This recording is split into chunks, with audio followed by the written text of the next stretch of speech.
Poštovani gledaoci, dobrodošli u još jedno izdanje emisije Granice Istoka. Ja sam Harun Karčić. Južni Kavkaz ponovno je u plamenu. Kao i u ranijim sukobima, incident je izbio doslovno preko noći i za nekoliko dana prerastao u frontalni rat. Obje strane su mobilizirale pješadiju, oklopne jedinice i zračne snage. Susjedne zemlje poput Rusije, Turske, Irana i Izraela pružile su podršku svojim saveznicima, kako diplomatsku, tako i vojnu. Europska unija je izrazila zabrinutost i pozvala na deeskalaciju.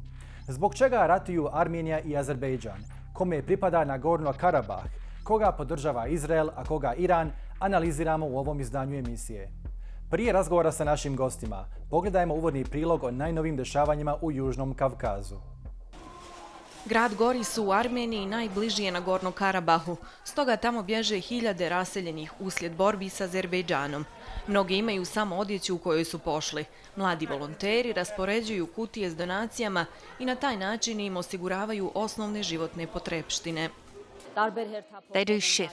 Oni rade u smjenama. Neki od volontera su studenti, a među njima ima i školske djece. Dolaze rano ujutro i ne žele otići. Pozivamo ih da se malo odmore, ali oni ostaju i neprestano rade. S druge strane, mnoga djeca i njihove porodice prisiljeni su iz svojih domova u gradu Tartaru u Azerbejdžanu skloniti se u školu u gradu Bardi.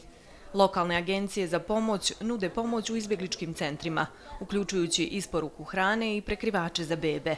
Mnogi Azerbejdžanci raseljeni su barem jednom tokom rata u ranim 90. godinama. Tada su armenske snage zauzele 7 gradova u blizini Nagorno-Karabaha. Ovdje nam pružaju hranu, lijekove i sve, ali se moramo vratiti svojim kućama, tako mora biti. Radije bih pojela komad hljeba i luka, ali u svom domu. Prekid vatre koji je nastupio krajem prošle sedmice kršen je od prvog sata. Obje strane optužuju jedna drugu za otvaranje vatre. Dogovor o primirju predviđao je razmjenu zarobljenika kao i posmrtnih ostataka onih ubijenih u sukobu pod nadzorom Međunarodnog odbora Crvenog križa. Međutim, to se nije dogodilo. S njima kontinuirano razgovaramo i dostavljamo prijedloge na koji način se to treba uraditi. Potrebno je zajamčiti sigurnost naših timova da bi se takva operacija obavila. Međutim, mi nismo uključeni u političke pregovore. Turska kao bliski saveznik Azerbejdžana poručila je da bi međunarodna zajednica trebala pozvati Armeniju da se povuče iz, kako ih nazivaju, azerbejdžanskih okupiranih područja na temelju rezolucije UN-a i Evropske unije. Turska je Azerbejdžanu obećala potpunu diplomatsku i vojnu podršku. Armenski premijer rekao je da humanitarna kriza može biti spriječena samo ako međunarodna zajednica službeno prizna pravo naroda Nagorno-Karabaha na samoodređenje i na koncu njegovu nezavisnost.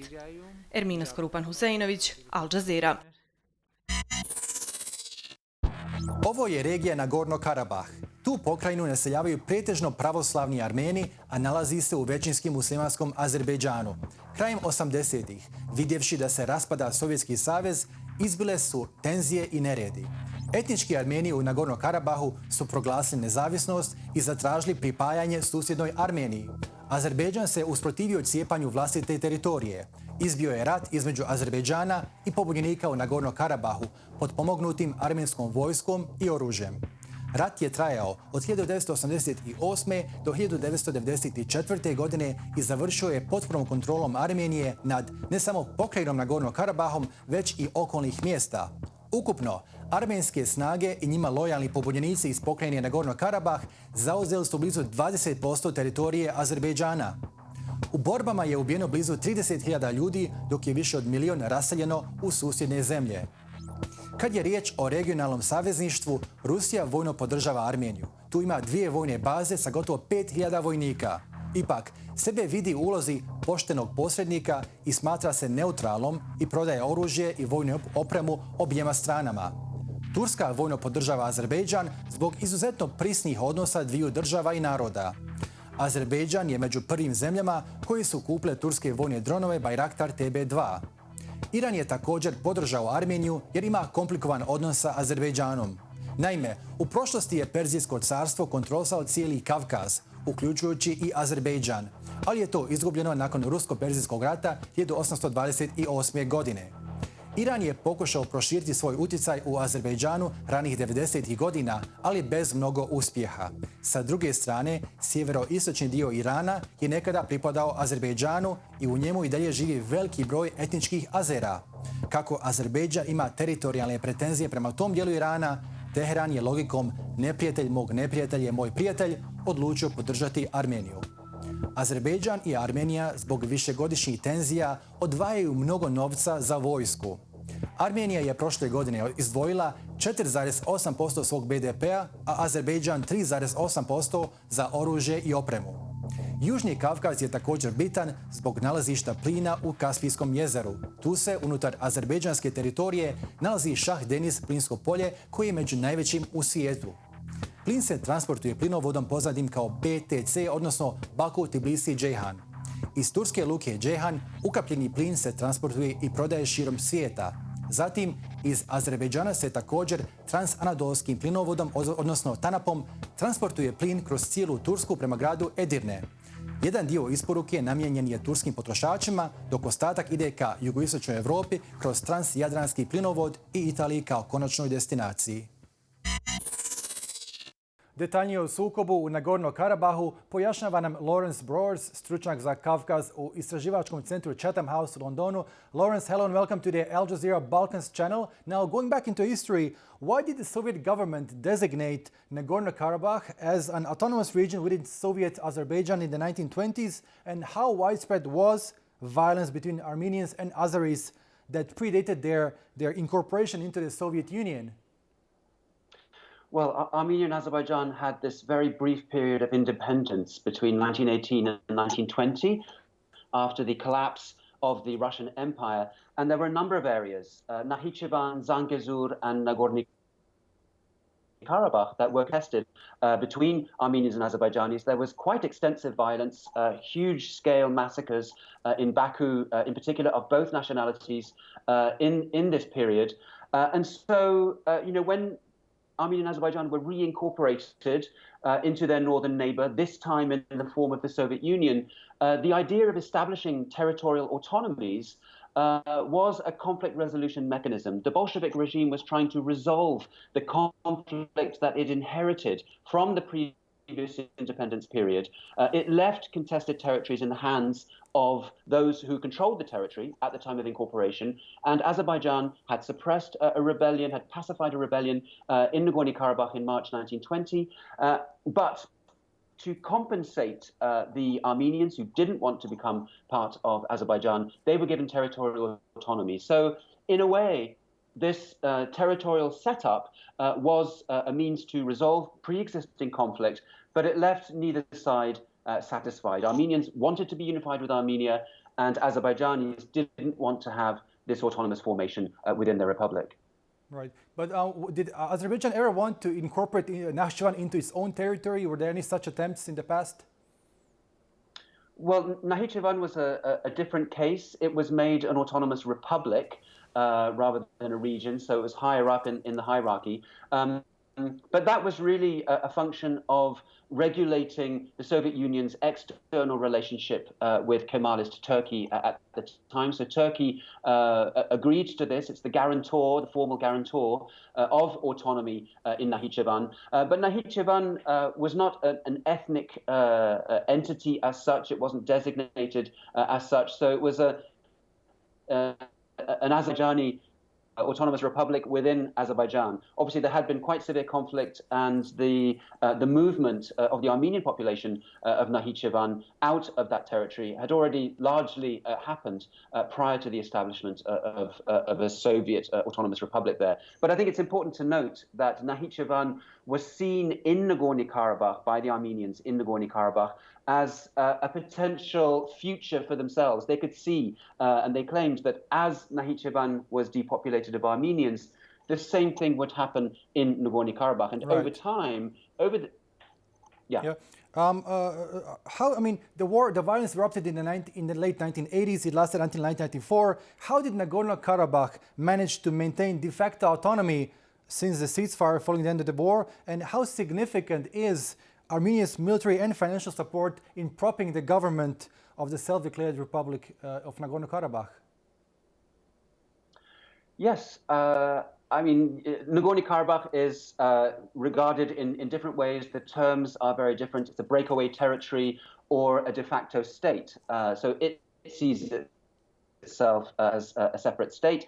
But one of the paradoxes of all of these unrecognized entities, Transnistria, Abkhazia, South Ossetia, Somaliland, Northern Cyprus, wherever they are, they claim to be separate, but that separation is dependent on an external patron. And Armenian support to the Nagorno-Karabakh Republic has been absolutely critical to its survival. An interstate loan provides for around about 55% of the budget of the Nagorno-Karabakh Republic, and the armed forces of the two entities, Armenia and Nagorno-Karabakh, are very closely integrated. So the way I would describe it is a kind of a tactical sovereignty, the tactical performance of sovereignty with a separate state structure, separate institutions, but strategic integration at almost all meaningful levels. So in that sense, yes, Nagorno-Karabakh is very much dependent on Armenia for its separate survival.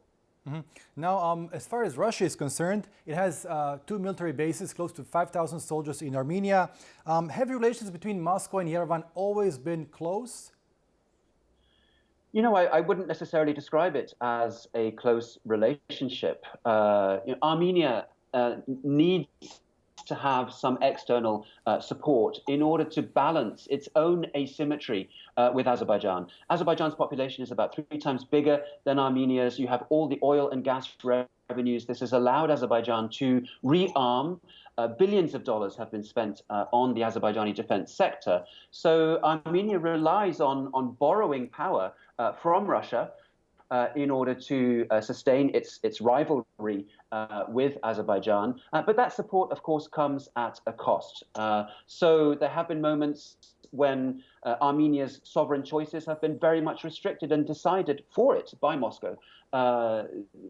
In recent years, Armenia was negotiating an association agreement with the EU and was forced to renounce that in 2015 and to join the Eurasian Economic Union instead. So particularly since the Velvet Revolution, there's been a lot of speculation that the relationship between the new leadership, Nikol Pashinyan and Vladimir Putin, is quite cool.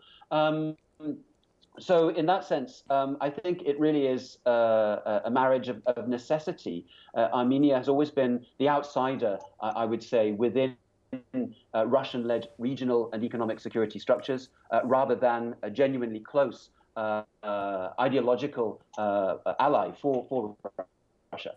Right. Russia prefers to have a hand in a number of frozen conflicts throughout Eastern Europe. What is it stand to gain from the latest fighting in the South Caucasus? Well, I wouldn't necessarily argue that Russia is seeking to gain anything. It actually stands to lose quite a lot from the outbreak of a major war in the South Caucasus. Russia is the only external party that has treaty obligations to act if warfare reaches in a sustained way the territory of Armenia. There are bilateral agreements from the late 90s. Also, Russia's role as the leader of the Collective Security Treaty Organization, of which Armenia is a member. So if there is a major conflict, Russia would be forced to act in order to preserve its reputation as a security actor and as a security guarantor in the former Soviet Union. So I would argue that Russia has been quite passive over the past week. Vladimir Putin said yesterday that Russia is not enabled to act because hostilities haven't directly affected Armenia's territory. They're happening in Nagorno-Karabakh, where Russia's security guarantees don't operate. But for every new day that a conflict is ongoing, with the entry of an external actor, Turkey, I think that's damaging for Russia's reputation as the key security actor in the former Soviet Union and as the arbiter of war and peace in the South Caucasus in particular. Well, this is yet another front emerging between Turkey and Russia after Syria and Libya. What does it tell us about Ankara's and Moscow's strategic relationship? Well, I think this is one of the key questions that comes out of this new Armenian-Azerbaijani war. Is there a dynamic ongoing whereby this is going to become another proxy conflict where Russia and Turkey are backing different parties, as they have done in Syria and Libya. I think the main narrative has been around Russia's and Turkey's confrontation in the South Caucasus. But as your suggestion, as your question implies, there's also a suggestion that Turkey and Russia are, in a sense, strategic allies in this context. They are looking to exclude Euro-Atlantic actors. Russia, of course, is confronting Euro-Atlantic actors in a whole range of other conflicts in Eurasia. And there may be a sense in which there is a kind of collusion between Russia and Turkey as rising regional powers who want to regionalize the conflict management process in the South Caucasus, as they have done in Syria. So the dilemma, in a sense, for Russia is whether to go with this kind of geopolitical pact making a pact with Turkey to manage this conflict separately from the Minsk group and from the OSCE mediation process, or whether Russia will reinvest in the Minsk group and in the multilateral coalition seeking to resolve this conflict, of which it sees itself as the informal leader.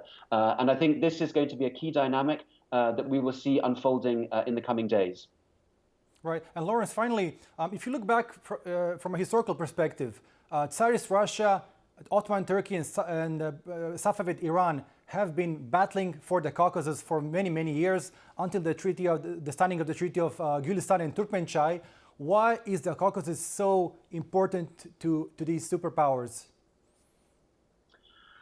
Well, I mean, I think there are different reasons why it is important. It's important, I think, as a multi-facing periphery where outside powers see it as a vulnerable underbelly or edge to the wider spaces in which they are claiming and seeking influence. I think this is particularly true for Russia. You have the restive North Caucasus, where Russia has in recent years more or less subdued a protracted insurgency. You had the whole situation with Chechnya and Dagestan, and that's why Russia has expressed concern regarding the possibility that there are Syrian mercenaries operating at present in Nagorno-Karabakh. For Turkey, Recep Tayyip Erdogan has framed himself as a kind of a protector of Muslims in the wider world. And Turkey is assuming a much more assertive foreign policy in different theaters, whether that's Syria, Libya, the Eastern Mediterranean, and sees an opportunity here perhaps to extend its power. Iran, I think, is much more cautious, doesn't want to see a major escalation of violence, but doesn't have very many levers of influence. So, in a sense, this is a contested periphery where different global powers and regional powers are asserting themselves. And hence, you have this possibility for escalation and a very protracted and deep human tragedy that's ongoing as we speak. All this focus on the geopolitical aspects, but there is a humanitarian tragedy going on as a result of that. Right. Laurence Broers, it was a pleasure speaking to you. Thank you so much for your time. Thank you very much for having me on the show. Thank you. Azerbejdžan i Armenija uložile su mnogo financijskih sredstava u modernizaciju i ekspanziju svojih vojnih kapaciteta. Više detalja u grafici koja slijedi.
Idemo sada do Erevana gdje se nalazi novinar Neil Hauer. Neil, hello and welcome to the Al Jazeera Balkans channel. Now, if you were to compare today's war with earlier skirmishes back in 2016 or the frontal war in the early 1990s, how is this war any different?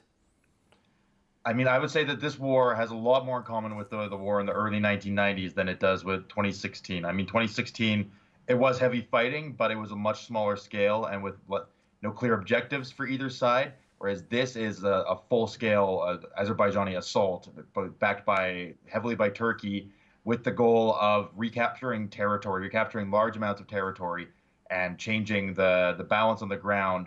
That is basically the status quo that has existed since 1994, what that concluded with Armenia and Armenian Karabakh winning the first war, and now Azerbaijan seeks to reverse that. Now, to what extent have both countries invested in their militaries over the past decade? We've seen Azerbaijan using high-tech Turkish and Israeli drones. Yeah, I mean, this is the nature of the matter is that, Azerbaijan is an oil-rich country, so especially in the early half of the last decade, when the oil prices were at their peak, Azerbaijan was able to invest a lot in its defense spending. And I mean, famously, Azerbaijan's defense budget is larger than Armenia's government budget, just owing to the size of their economy because of their oil. And so they've spent probably in the realm of $10 billion in the last about 10 years. About half of that on Russian arms purchases, and the other spread around, including from Israel and Turkey. And the technology that we're seeing right now that's having the greatest effect is by far this Turkish TB2 Bayraktar drones, which are completely new in the equation. That these drones might not even be the Azerbaijanis; they might be operated by the Turks themselves. But these have changed the equation on the ground. Yeah, and what support is Armenia receiving from the Russians? Armenia to date has received little to no support from Russia. Why is that so? Doesn't Russia have about 5,000 soldiers based in Armenia? It does, but the official explanation, is that Russia's defense pact with Armenia is related to the territory of the Republic of Armenia and not Karabakh, which is internationally regarded as part of the territory of Azerbaijan. And in the context of Russia and even Armenia, Armenia does not recognize the Nagorno-Karabakh Republic, but at any rate is considered to be outside the territory of Republic of Armenia. And so those Russian soldiers there, especially, that base, which essentially exists to protect against and prevent any sort of Turkish incursion from the West, is there for those purposes. And to date, the Russians have not provided very little to no support to the Armenians. Now, how would you assess Russia's relations with Armenian Prime Minister Nikol Pashinyan, and would a conflict in the South Caucasus be of any interest to Moscow whatsoever? I don't particularly think it is. I mean, Moscow was pretty happy with the status quo, where it's a treaty ally of Armenia, and it has strong relations there, but it sells weapons to both sides and can sort of play them against each other using this conflict.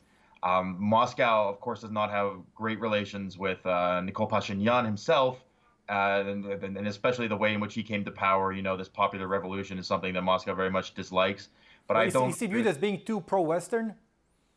I don't really think so. I don't think that this is the Putin punishing him by holding back. Because I don't think Armenia remains oriented in large part towards Russia, and it in a way that won't change, because no one else will be able to replace this base in Gyumri so no one else can replace the security guarantees to the Republic of Armenia itself that Russia does. Mm-hmm. Now, has Iran changed its position, its stance towards Armenia? I mean, from being a country that openly supported Armenia back in the 1990s, a number of high-ranking Iranian officials recently have expressed veiled support for Baku. Is this a change of stance in Tehran? I mean, Iran's position, I think, is very complicated and nuanced. I mean, there have been the top level statements that are coming out of Iran are indicating, we want the conflict to end, but we're indicating support for Iran's territorial integrity. Meanwhile, there's been some ethnic Azerbaijani protests that have broken out in northwestern Iran in support of Azerbaijan, which is something that the Iranian leadership is very afraid of, that very much dislikes any sort of thought of ethnic secessionism.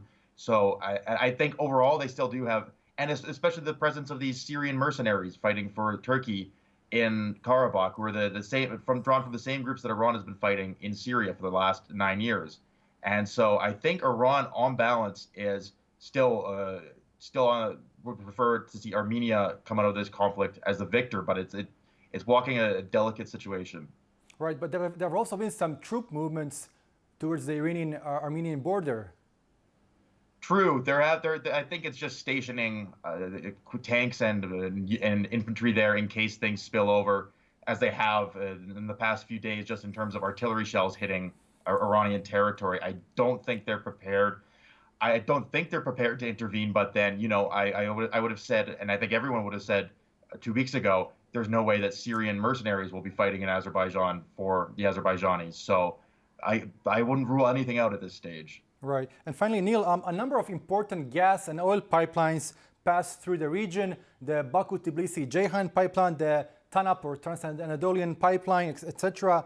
Should fighting spread across the Ganja Gap, will gas transfers to Turkey and Europe be in danger? I think it's unlikely. I mean, Azerbaijan has claimed that these missiles were fired there, but the nature of reporting in Azerbaijan is such that they haven't allowed in hardly any international journalists, and everyone there is very closely minded. So it's very hard to independently verify any of the Azerbaijani government's claims. But I think that if the current fighting continues, it's possible that the Karabakh leadership could feel desperate enough to conduct some sort of attack on that infrastructure, but I think it's very unlikely. Right. Neil, it was a pleasure speaking to you. Thank you so much for your time. Thank you. Ujedinjeni narodi su 1993. godine priznali Nagorno-Karabakh kao suverenu azerbejdžansku teritoriju koja je pod armenskom okupacijom. Armenija insistira da tamošnje stanovništvo ima pravo na samoopredjeljenje, a Azerbejdžan, frustriran što godine međunarodnih pregovora nisu donijele nikakav epilog, želi vojnim putem preuzeti kontrolu nad svojom teritorijom. Susjedne zemlje, kao i u svakom sukobu, imaju vlastite interese koje žele ostvariti na bojnom polju. Poštovani gledaoci, bilo je to sve u ovom izdanju emisije Granice Istoka. Ako ste propustili bilo koji dio, emisiju možete pogledati na našoj web stranici balkans.aljazeera.net. Hvala na pažnji.